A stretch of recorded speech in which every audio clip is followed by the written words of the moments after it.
Hello, welcome to this impromptu stream. Well, kind of impromptu. I was thinking about going live sometime today. I'm organizing the chat here. Okay, all messages. So here we go. Okay, so welcome to Querétaro in Mexico. It's 11 a.m.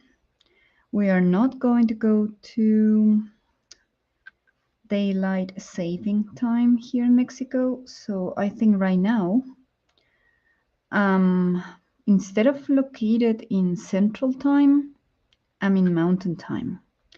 So for the people who are in the USA, it's going to be 2 hours or 1 hour's difference.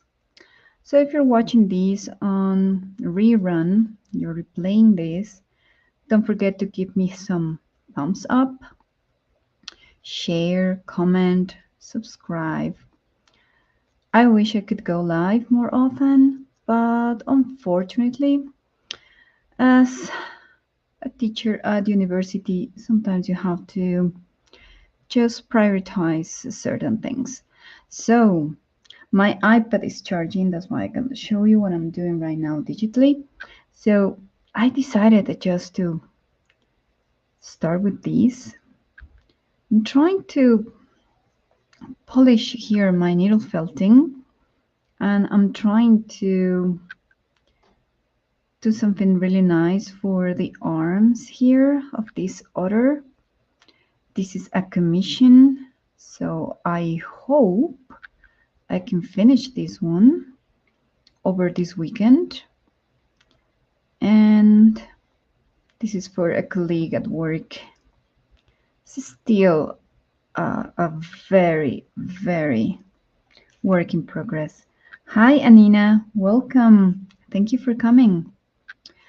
So I'm not planning to be live that much, but I'm trying to make this one a little bit smoother because it's very hairy. So the only way you can make this smooth is by poking and poking with the needle, and then with your scissors kind of go through and eliminate any hair poking out. So this is needle felting. I started this one last year, early October, I think. Yeah, I got my first kit by the end of September. So I was experimenting and I made some figures that were very crooked, not very symmetrical, or at least for my perfectionism, they were not good. So later I got kits of needles, more wool. I got different wool qualities. This one is not the best quality. This one is to fill in, to make the figures, but it takes a long time to give shape to this. So what I normally use is the typical cushion filling that you can get for cushions, for pillows. So I create a base shape that is hard enough, stable enough to then add small bit of this wool, kind of a layer, and then depending on the client is the type of wool that I use. I can use this one. This one came from a kit. It's the same quality of this one. This one is coarser, it's not very soft, and this one is in between. Then I have another one that is the quality of this capybara. And this one is really nice for figures like this because it's much easier to poke. let me show you the box. And this is the box. And I think the colors are beautiful. I have made a lot of figures with this one, and I still have a lot of colors. And I do have plenty of colors of the Chinese one. So this one is really nice. I'm planning to make some monsters with this, but let me take out one. You can get to see the characteristics of the wool. This one comes in strands, and this one is most like a mesh net or something like that. And this one is good for these figures. But as I said, if I really want to make something for a client, then I'm going to go to merino wool. That is the finest, comes in strand. This one is very soft.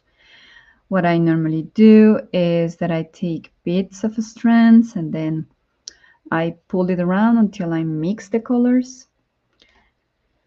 But for figures that are for practice, that eventually I offer them to be sold, I normally use the kit that I've shown you or the Chinese one. So that's basically what we do with these. So I'm planning to work with the hands. Okay. I've never used that method, Anina, the balls with soap. I think it's like wet felting or something like that. But I'm kind of lazy to try wet felting. I think it takes too many steps. Sorry. And this is already long enough. This is quite long enough. In case you're not sure about this animal, this is a rodent native of South America. And if you saw this movie, this guy can speak to animals. So he's got like 2 capybaras as companions. So I love them. So that's why I make one. But I'm planning to sell this guy. So I'm going to offer this one on the sales group that we have here in the area. And I also work with different commissions and things like that. This week I'm planning to go back to some traditional art, not necessarily going that much into digital. I'm quite obsessed, but I think that after a month of practicing with digital art, I'm not that lost. I was worried. It's totally different. I still got lost with the layers.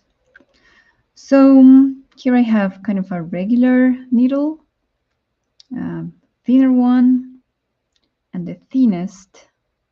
This is labeled as a start needle, and this one is the last one to use. Try to give it a very like smoother finish. I don't know if you can see that, but this guy is very hairy. And what this needle does is that it pushes the loose strands, the loose little hairs onto the figure. It makes it smoother. And this is something very, very meditative. I still use the finger guards for most of the work. I don't want to stab myself. These things are mini blades and they really hurt. I have only stabbed myself once when I started and I learned the lesson. So I never use this without the guards. And I have to be very careful with these fingers because I tend to put them here at the back and then I could get stabbed again. So that's why I keep them kind of far away.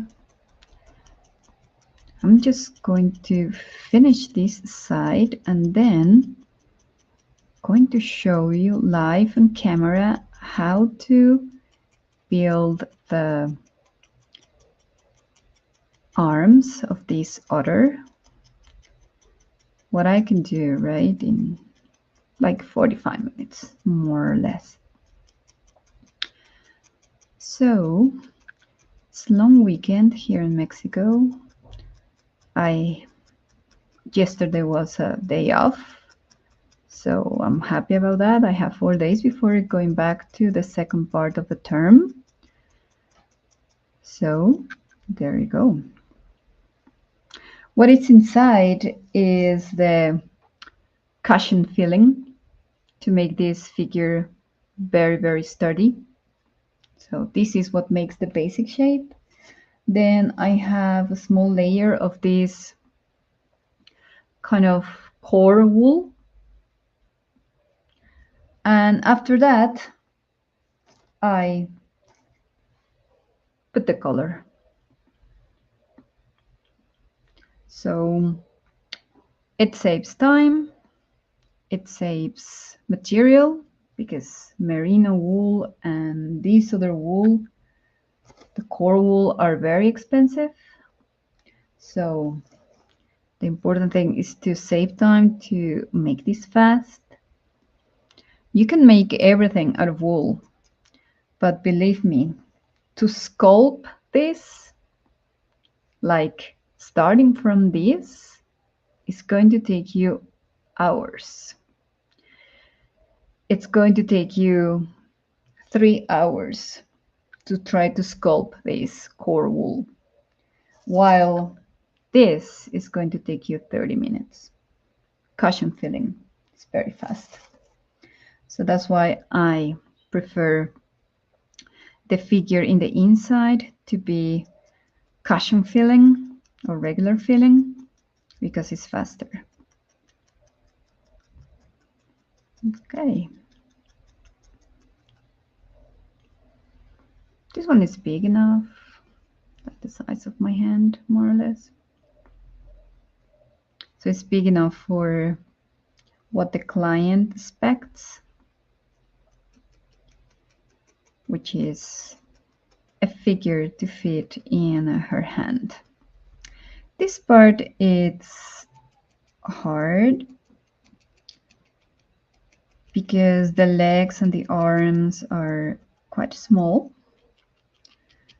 So yesterday I just covered it with color, but I didn't do anything to smooth it out.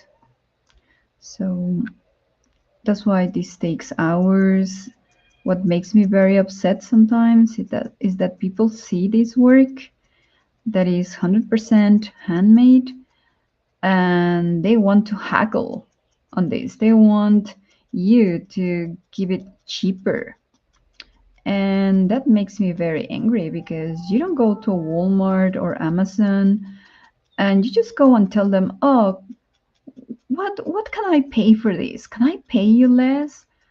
No, you go and pay the full price. So why are you not paying full price for something that is handmade, custom made? I mean, there's no way you can find this type of work massively produced with this quality wool or something like that. And if you do, well, it's probably Chinese, might not last that much. Okay. But so far, I haven't seen this massively produced. This individually customized figures to what the client wants. So there you go. All right. So now I put this one aside a little bit and let me work with the process. So this is cushion filling that I just shaped. It's not very hard, which is good. This one could use a little bit of poking to make it more compact. So you just have to be very, very careful with the way you move your fingers. I'm going to try and put this as close as I can to the camera.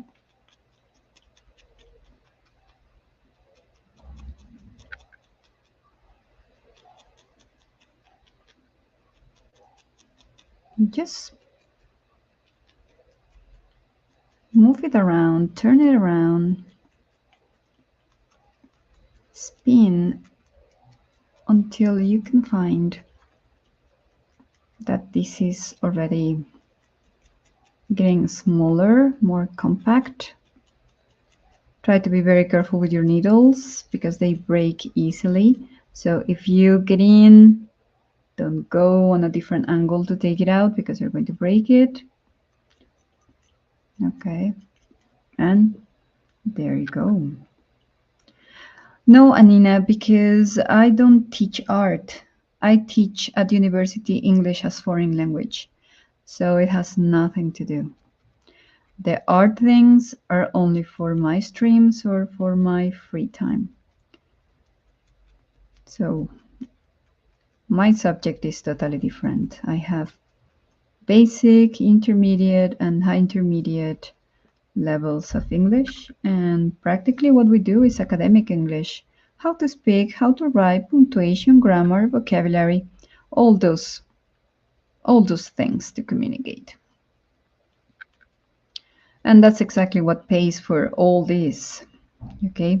In Mexico, you cannot be a crafter and make a living, a comfortable living. No way. Okay, that's why I teach something different. I make a better earning teaching something else, that in this case is English, than art. The students are not interested in art anyway. So there you go. Okay, so these figures are ready to be covered with the core.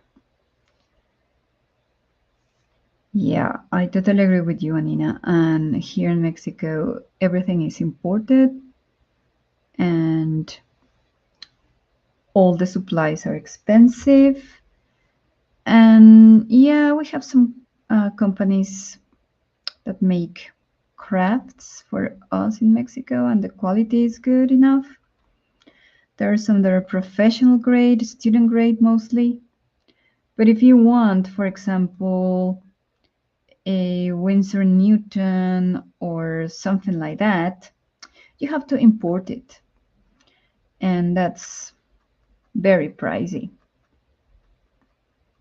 But anyway, as I have mentioned before, I'm not planning to buy anything, no art material this year. I need to use all the crafts that I have in my stash, and until I finish everything that I have, I'll probably buy something, but that's not going to happen this year. I have a lot of colors. I have acrylics, I have watercolors, I have wash, I have lots of color pencil sets, and those need to be used. I have a lot of art blocks like this that I need to finish up. There's still some pages here. And I have a couple more that are new. So I have to combine the digital art and traditional art. Something that I've discovered is that definitely digital art is going to help me improve traditional art, believe it or not. And as a traditional artist, you have a certain method for working. And sometimes you think that method is appropriate and it works. And then you get to see the way some digital artists work, with different layers, and then you're like, okay, maybe I can apply that tip, that technique to traditional art. So that's what I'm going to do. I'm going to take one of the tutorials that I will show you as soon as my iPad is finished charging. And I'm going to try that one with gouache and color pencil. And I'm going to apply the techniques that I learned. So hopefully I can reevaluate what I'm doing in traditional art and make it better, you know. That's something that I would like to try. So I will have time because we are having Easter holiday on, let me tell you, starting on March the 23rd until April the 1st. We have all those days with no school. It's vacation time. And I normally don't go on vacation during that week because everywhere is crowded. So it's traditional for people in Mexico to go to the beach or to colonial cities or any other cities on vacation. So everything is full of people. It's more expensive. And where I am, Querétaro is a traditional touristic destination. It's a touristic city. So a lot of people from Mexico City come here on vacation. And so downtown and some other areas are going to be really, really crowded. So I'm going to stick my movements to the area where I live. I'm like 15 miles away from downtown. So anyway, well, that's something that occurred to me, Anina. Like, why not? You know, because the tutorials that I have been following are like very impressionist type of painting. You know, things like Monet or something like that, that you just kind of uh, paint something and then from a distance it appears to be something else, like a flower or a bush or a part of a tree, shadow or light. So there you go. And I have been like really, really bad at digital art before because the programs that I was using were very complicated for a beginner. And if you're moving, really, if you're moving from traditional art to digital art, it's it's complicated. It's complicated to adjust your way of thinking, the way of framing that you have to do. It's totally different. What I don't want to use is artificially generated images, the ones you can type a prompt and just get something artificially made, because those artificial intelligences are trained with previous images, previous real art of, oh my God, sorry, one of my cats just jumped on top of my laptop and he was about to stop my transmission. So anyway, um, digital art is totally different to artificially generated art. And that's a very important distinction to make. Okay. I just want to check if the iPad was almost charged, almost. So probably in 5 minutes more, I'll be able to show you what I'm trying to do with learning the tips from digital art to traditional art. What I don't know what to do and is not part of my interests is scrapbooking or collaging. I'm just so bad at that. So, and I don't have a lot of material, you know. I just don't have old magazines to cut from and then paste them on another notebook or art book or sketchbook or whatever. Um, I just don't see the point. I admire a lot the people who do that, but it's not part of my interests. Okay. And yeah, we still need to practice a lot with digital art. And I don't want to be tracing on top of photos. Actually, what I want digital art for is for landscaping, because it's much faster to landscape digitally than it is to do it in traditional art. And there is an advantage if you landscape with digital art. You can add a character, you can add a figure, like on a different layer, like working with acetates, with transparent um, paper or something like that. Not tracing paper, but an acetate that is totally clear. And if you don't like it, you can just remove it. Well, if you try to do that with traditional art, you could finish with a beautiful landscape. You know, it doesn't matter the technique you use. It could be oil painting or watercolor or gouache or whatever.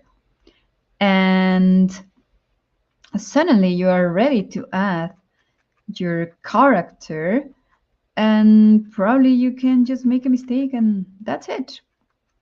You'll have to repeat everything, and you know, that's not good. Okay. Yeah, some people are very good at doing very realistic kind of things with digital art. I see more people doing like illustration for kids or something that is not that realistic, but I have also seen people doing very realistic things with um, digital art. I mean, you have watercolor brushes, digital brushes that you can use, or effects, or I don't know. There are a lot of things to choose from. But I mean, if you're going to try and mimic watercolor, it's probably much better to do it traditionally, right? It has more value. Okay, so now you can see the difference between these two. This one has got a small little, let's say, layer of core wool. This one is steel, the cushion filling. Okay, and this one is not perfect, and I'm not aiming for this one to be perfect. That's why I'm not using the thinnest needle that I have, because this one is going to be covered in color. It's going to be this combination of browns. Oh yeah, great birds made in digital. Yeah, I have seen, for example, pet portraits made in digital, but the method that I have seen is not very interesting, you know, because anyway, they came in the kit actually. When you buy the kits from Amazon, they have a very basic path that it wears out in probably one day. So normally what I do is that I go and buy um, this kind of cushion foam. So this one is really good. It doesn't wear out. I put some fabric on top, so it doesn't wear out. Now, where did I put my other ones? Okay, there you go. And you have got some colors, and you have got a small little container with some needles, but these are Chinese needles, so they are not good enough. They tend to break. So I bought a box with a German needles and much better. And they have got this tool also. This one, let me see if I remember. Supposedly, you attach this one here, and it's kind of a handle of some sort.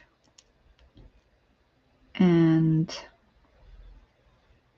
this one gives you more height, but I find it very complicated to use. So yeah, the kits get everything you need for start, and later you can buy colors if you need more colors. I find this one more complicated because it's too high, and I feel that I cannot control the needle that much. So I can poke myself more easily. So that's why. And there are some kits that they sell you one that you can be having 3, 4, 5 needles. So that one is faster for bigger surfaces. But as I still have a lot of wool and a lot of material, I really don't want to buy any kit anymore. So now what I'm doing is just eliminating the extra wool little bits that are here.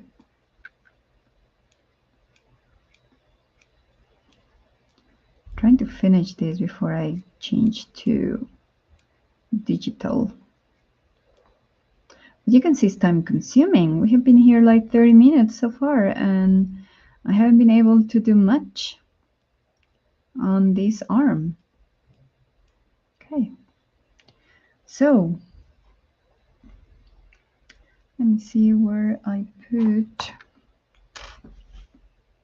I don't know where I put it, but anyway, I'll show you very briefly. I hope it appears. I hope it didn't flew away. So with this, if you try to separate it from a very close range, it's really, really difficult. But if you give yourself a little bit more length to pull it, you can pull longer strands. And sometimes you don't have the color that you're looking for. So that's why it's a good idea to combine. And well, this is real wool. This is not artificial. This comes from real sheep, and it's washed, it's colored, and you can use your hands, your fingers, to kind of combine it, make different colors, add more in case you need something darker.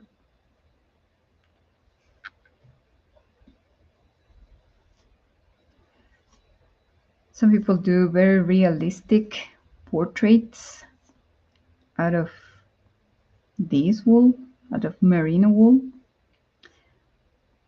Takes from 1 to 3 months to have any of those. Okay, so matches.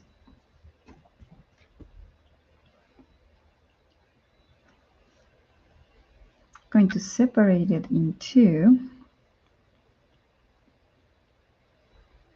and I'm going to do more or less the same. Have to be very careful with my fingers here, because this merino wool is more slippery. As it's very smooth, it kind of doesn't hold so tight onto the base that you have created. So you have to be very careful when you poke this for the first time.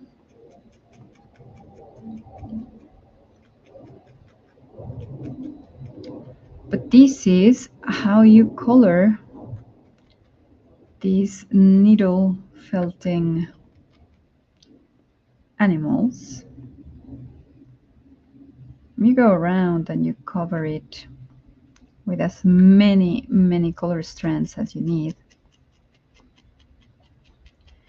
Just remember that every poke makes the original shape underneath smaller. So that's why I don't poke it to be very firm. So I have enough area to poke and make it smaller as I need it. And this is something that takes practice. The first one you do is going to be not to your liking. Okay. Yeah, this is still the arm. It's just the arm, the one that I'm doing. It takes hours, a lot of hours. You need to be very patient. I'm just very slowly poking the color. I'm not going to refine it until this one. Okay. I really don't have a plan for a next animal. I'm going to try and see if this one is good for the customer. And I normally do one per month, one animal per month, because of the timing, you know. I mean, I have to evaluate homework assignments, and most of the times those homework assignments are small little essays, compositions, descriptions, reviews. Then I have to evaluate tests. I have to evaluate videos with the oral productions of the students. And considering that I have groups of 25 to 30 students, then that takes a lot of time. I also have to be creating lesson plans. I like to create my own games using certain apps. So I create my quiz games or some things like that. And that's why it's just one animal per month, especially if they are this big. This one was made in probably 4 days. But this one, I've been working with this one for a week and it's still not finished.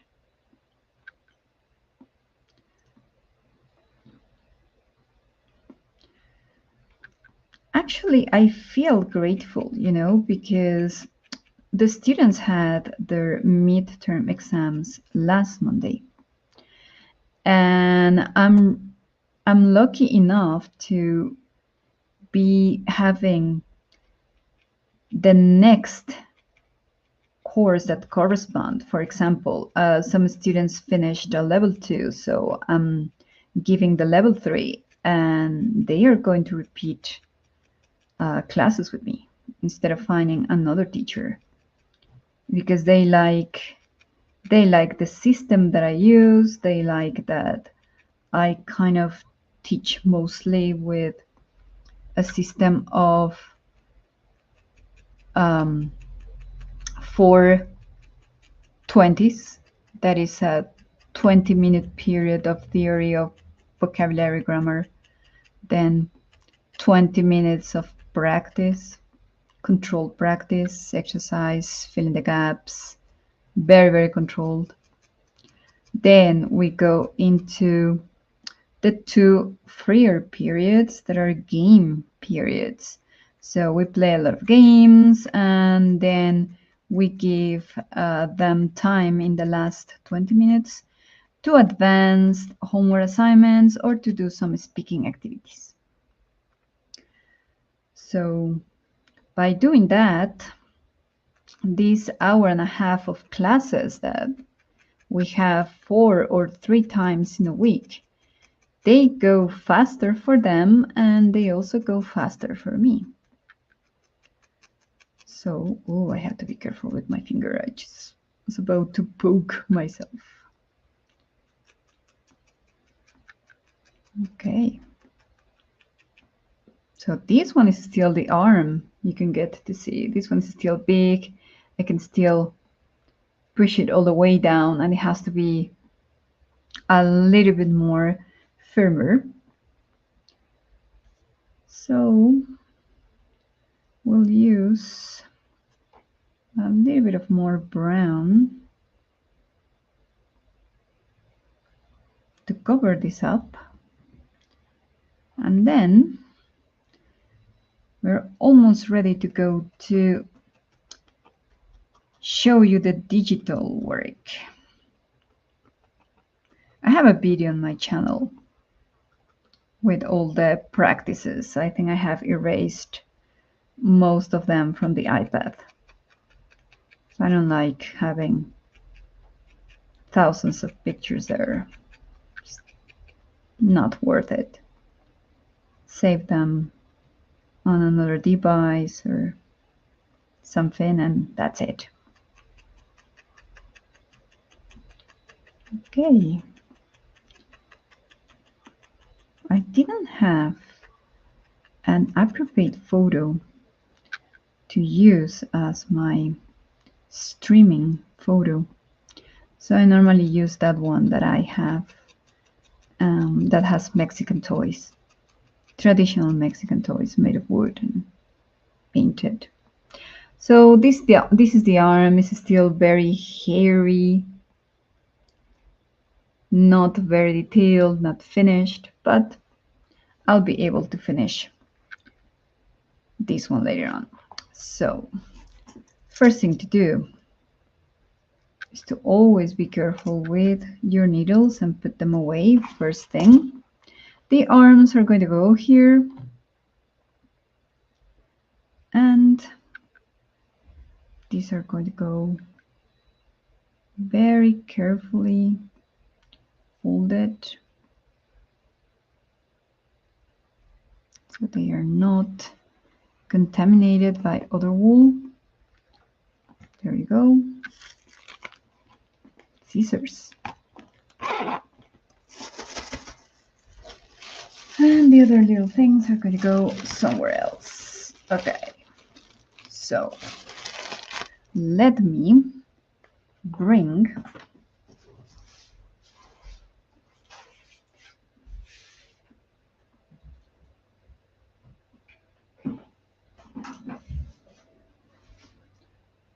let's change this.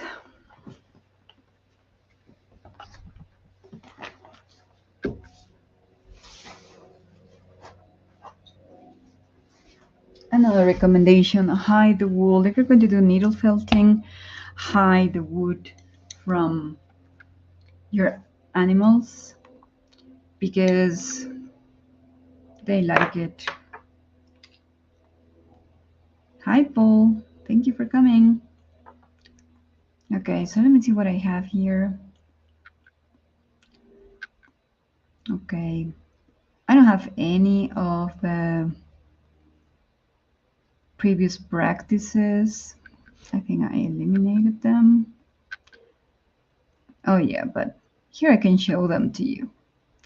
So anyway, like February 14th, I decided to get Procreate after listening to Miriam and Didi. So I subscribed to the official Procreate channel, and I also got this digital brush that has got a stylus. The Apple Pencil is just too expensive for me, so I don't think I'm going to get one in the near future. So I have two stylus. I have this one, and I have this one that has got the stylus on one side and the brush on the other one. So I use them combined like this, so I'm not changing. And after subscribing to the Procreate official channel, this was the first one I made. And just playing with some of the brushes there, but was very basic. Then I tried this one, the same from the Procreate tutorial site. They have like 3 or 4 videos. So it's not exactly the same. The moon is a little bit crooked. So anyway, then I tried this one. I like this one much better. I still have to work with certain things here, but I was able to do this perspective with rings of this planet. But anyway, the tutorial was good. Okay. No, not yet. That one's still in progress. I still have it here somewhere. It's still in progress. It's still there. But eventually I'll finish it. But it's still there. That's why this week and this vacation, I want to go back to traditional art and kind of not do a lot of digital. Then I found a channel that is called Art with Flow. And I created this bird. The bird was originally the other way around. Okay. But this one was just experiment with how to smudge colors and things like that. The only thing that I like from this one is the eye. But anyway, then I found another artist. Her name is Sia Kula, and she was kind of working with mountains and layers. So some brushes and clouds. So this was interesting to create. You can get to see that my tracing was not very good, but still. And the color palette is just too all over there. So I decided to try it again after I downloaded some stamp brushes. So this one, what I like is that these are stamp brushes. So later on, I learned how to create those brushes, and with the creation of those brushes, it's something that I kind of experimented with, and I created my own brushes. So I created my own logo. There's this one, this one. They're going to be eliminated because I have them as a brush. And I started building my own brushes out of a photocopy file that I found. That is this. So it's copyright-free designs, and it has got a lot of cute little things. So with this, I started practicing my tracing in Procreate. And that's what I've been doing. I've been tracing to improve my lines. And here, for example, you can see the dog, the rabbit, this kind of guinea pig, the, what is that? It's not a parrot. Well, this one, I forgot the name. This golden fish. So they are still missing to be traced. So that was good. So as I was doing this, I found another tutorial, and this tutorial was a light box. This one is by an artist called Tati Works, and this one has got a lot of special effects here and has some mistakes, but this is something that I work with a lot of layers. I have eliminated the file from Procreate, but you can just type Tati with the Taty Works Lightbox tutorial, and you're going to get to see this one. Then I've got this other one that it was a winter scene with some stamps, and this is a bird stamp brush that I created. So that was interesting. I like this one. More stamp brushes that I got from free packages from videos. And I tried this one. I'm not yet happy with what I produced because I don't have the rocks like they should be. So I'm going to try this one again. And this is the one that I'm also going to try for traditional art. I'm going to be using wash to try to replicate this, because this is exactly the style of painting that I want to accomplish for Procreate. I don't want people, I don't want animals, I just want landscapes. And this is what I was mentioning before, that with the help of just random textures, you can create kind of an impressionist look on the painting, and it's like Monet or something like that. So this one is very nice. This is not mine. I put the link to this tutorial in the description of this video if you want to try it. But this is what I finished with. So I still need to work a lot on the rocks. The tree is more like for a swamp or something. I like the clouds. So I still have this one on Procreate. I still have that one here with Layerworks. And what I'm going to do here is that I'm going to go back to layer 10 and probably erase everything from layer 10 and redo this one again. Because I like the clouds. I kind of like the clouds, but if I eliminate visibility of the layers, then the clouds are fine. This one I don't mind that much because it's going to be behind a rock. So I'm going to erase all the layers from 10 and up and redo that one. Redo everything that I don't like. But this was a very, very good training for layers, you know.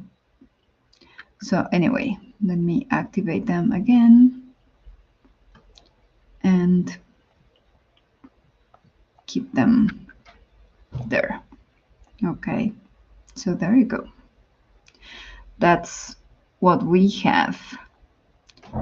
Here I have my logo, so that's why I don't mind that much. This one I still have the layers because they were interesting to work with.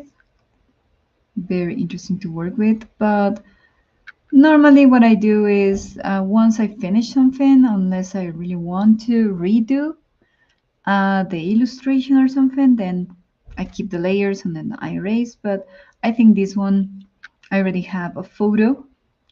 So I'll probably export this one in PNG with more quality. And I'll be able to eliminate this one. So I get more space. Still working with this one. It's a very flat image. It has already a lot of layers. I don't remember the name of the artist that has this tutorial on YouTube, but supposedly the moment you add the special effects, you're going to be able to do something here very special with some moving of certain layers, the shading. So I find it interesting so far what I have here, so I'll probably finish this. So practically, that's what I have, guys. That's the streaming of today. I certainly have improved my tracing with the practice that I have. Let me create one, just screen size.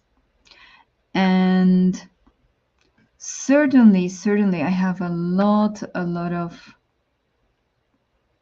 practice with my tracing and using all these ones. Okay, I have two trees here, and I have a kitten, I have mouse, so there you go, little duck. This one is not from, the dragon is not from this set. The dragon is totally mine. So this is totally mine. And this one's based on a photo, and it's the characteristic is that it's very soft brush. But I have got this one that it's like this, can be flown or it can be just one. This one I'm not very convinced, so I'll probably eliminate this one. I don't like it that much, but anyway. And practically that's what we have been working with. So there you go. Yeah, don't worry. Well, Anina, thank you for coming. I normally don't have more than 3 people when I stream. I'm not in the group of the popular streamers, as I am not very constant with my streaming, unfortunately, because I stream 1 week and then 15 days I don't. So it just depends on that, on my work. You know, if I have to kind of evaluate something. Look at this, it closes and it's very compact, the size of a stylus. So anyway, so thank you for coming.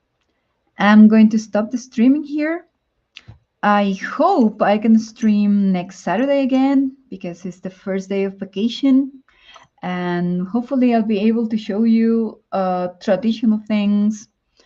I'll make sure I take photos of the otter when it's finished. And I will continue working with that one. Okay, so thank you and enjoy your weekend, people. See you. Take care.